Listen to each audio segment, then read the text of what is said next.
going out and using opiates. Why the drug epidemic is getting worse in the river region and how one group is trying to save lives. But first this evening, a community in shock after a plane crash leaves a young pilot dead. The Lincoln County Sheriff confirms Cole Madison died after the plane he was flying crashed last night on his family's land. He was the only person on board. His friends tell us flying was one of his passions. Today marks almost 3 years exactly since he completed his first solo flight. News 12 Celeste Springer live for us in Lincoln, where that community is still shaken up. Celeste.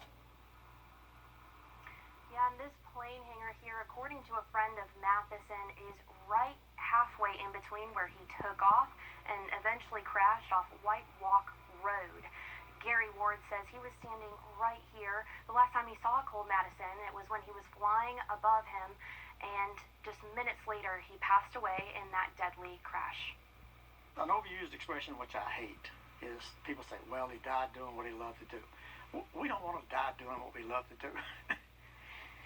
That's not, we're die doing something else. But I'm flying an airplane, and I know Cole wouldn't want that either, but, we can't pick those things. Gary Ward didn't just lose a fellow aviator, he lost a friend. We gather every Sunday night for a cookout, sometimes Sunday morning for breakfast. And that's become my new hangout over the last several years here, couple 3 years. Ward didn't know that supper was the last he'd have with Cole. I was on the phone, so he flew by, and then like 5 minutes later, his dad calls me. Hey, Cole just crashed, and he's dead.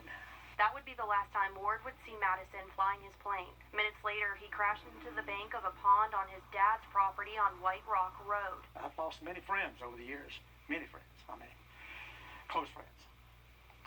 So it hurts. Despite the devastation of the crash, Ward remembers what he was like behind the propeller. When he took up flying, he just breezed right through that. And I've flown with him numerous times, and he is an outstanding pilot. I mean, one of those people, we got a word for this, called a good stick. The FAA is still investigating the cause of that crash. They were out here starting early at 7:30 in the morning here in Lincoln, Georgia, and they left around 2:30 as crews were cleaning up what was left of the airplane. But in the meantime, Gary Ward says he hopes that this won't dissuade plane lovers from doing what they love, buckling up, taking off, and following their passions. Live from Lincoln, Celeste, thank you very much. To weather now as we check in with Chief Meteorologist Riley. Tomorrow, we'll have a look at that forecast coming up. Some classrooms are getting ready for a wave of new students. Over 1,000 Columbia County students are making the switch from virtual learning to in-person classes. Right, this is something the county is offering students as it works towards bringing back all of its students to the classroom.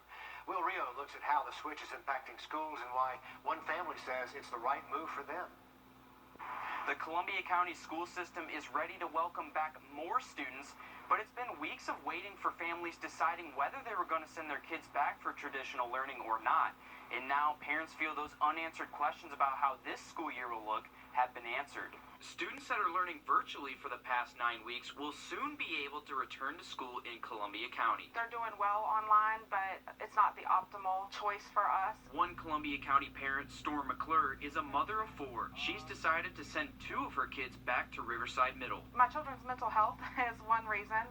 They need to be back in person. They need to be able to be in contact with other people, and they learn better in school. The school system says there will be almost 1,000 students coming back into the classrooms, around 600 for elementary and around 400 for middle school. But it's the same as the first 9 weeks. You can't switch until it's over. And that's because Associate Superintendent Jeff Carney says it's easier to just keep everyone on the same page. It is a major scheduling issue for us to be able to accommodate 1,000 kids going in one direction. If we start having them go back, it disrupts the schedule of the kids in the classrooms. Carney says these schools are cleaner than ever, and they're ready to welcome back every student. There's no substitute for an in-person teacher.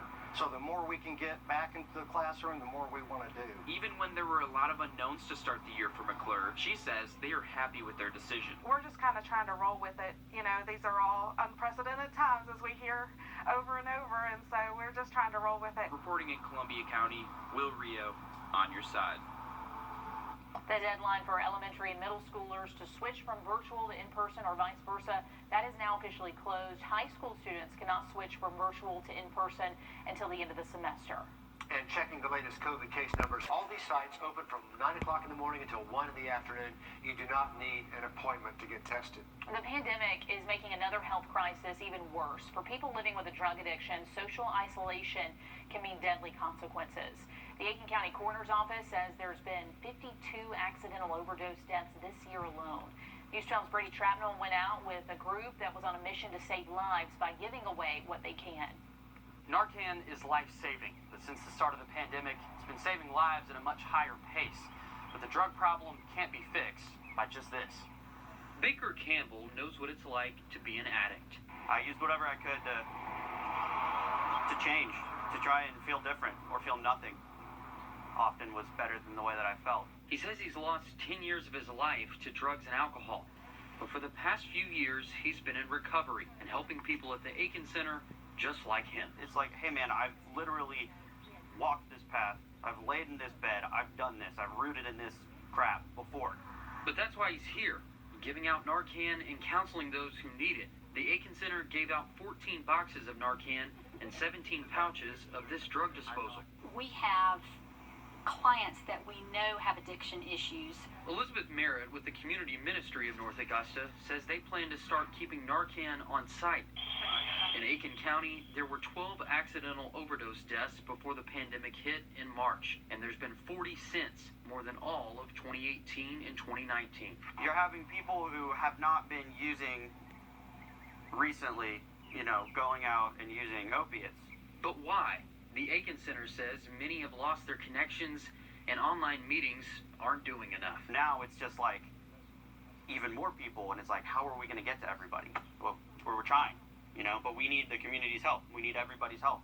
The Aiken Center will be here on Thursday and Friday from 9:30 until 2, giving out Narcan and Deterra. They say that anyone can come by and pick it up because anyone could need it. Reporting in North Augusta, Brady Trapnell on your side. If you need help with substance abuse, there are several numbers on your screen. First, the Aiken Center, as well as numbers for helplines in South Carolina and Georgia right there. We'll have these numbers posted on our website for you as well. A driver killed in an accident in Saluda County after two pickup trucks collide. This happened on Old Charleston Road near Cliff Road west of Saluda. It happened 6 o'clock in the morning on Monday, with state troopers just now releasing this information. Two trucks going the opposite direction on Old Charleston Road hit each other. One truck ran off the road and hit a tree. The victim in this case has not been identified. Justice Ruth Bader Ginsburg lying in repose right now outside the U.S. Supreme Court. And this is a live look, the top of those stairways there, a majestic setting for her. Dozens of people stopping by today, many more to pay their respects. A lot of lawmakers also remembering the late justice, including South Carolina's representative, Jim Clyburn. Losing her this year is so tough. Just happened to be an example of what it is to be denied and to not give up on the process.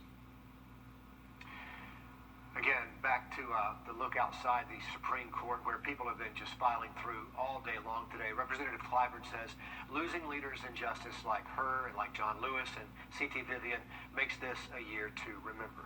We know it may sound like a broken record, but if you haven't filled out the census, it is very important. Another local event canceled because of the pandemic. The annual Blessing of the Hounds in Aiken will not happen this year. The Hitchcock Woods Foundation making that announcement today. The event is a ceremony honoring traditions of fox hunting and the skilled hounds used in that hunt. It's an amazing sight to see. And this just adds to the long list of events not happening this fall. Just yesterday, the Western Carolina State Fair was canceled.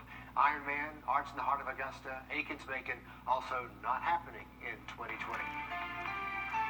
Here's a current radar look of what's left of beta. This is going to be the rainfall heading our way later this week. We'll have a look at your forecast coming up. And teachers across South Carolina held a virtual walkout today over pay, why a failed bill is leading to hundreds of teachers taking a stand.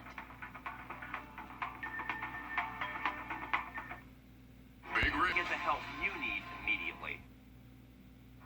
Hundreds of South Carolina teachers took a personal day today as part of a statewide protest. It's all in response to lawmakers not approving a yearly pay raise in this year's budget. Jason Raven spoke to some of those teachers who decided to protest. Martha Hearn took a personal day today to call her lawmakers and make her voice heard.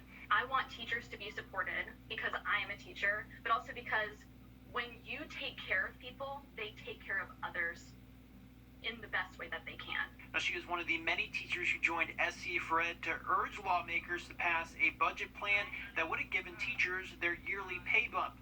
The lawmakers froze that pay increase earlier this year because of uncertainty surrounding the COVID-19 pandemic's impact on the economy. That's only part of it. I mean, we educators didn't go into teaching to make money, but it's almost a slap in the face that we're pretty much being ignored.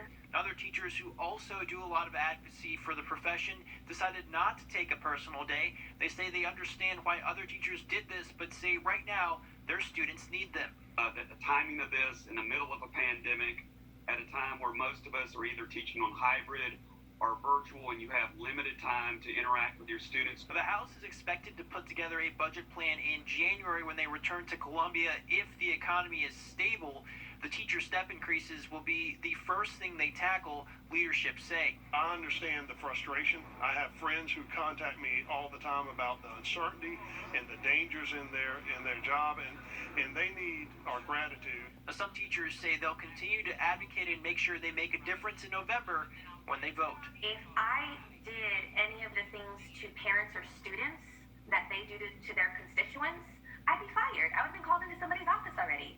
But no one holds them accountable.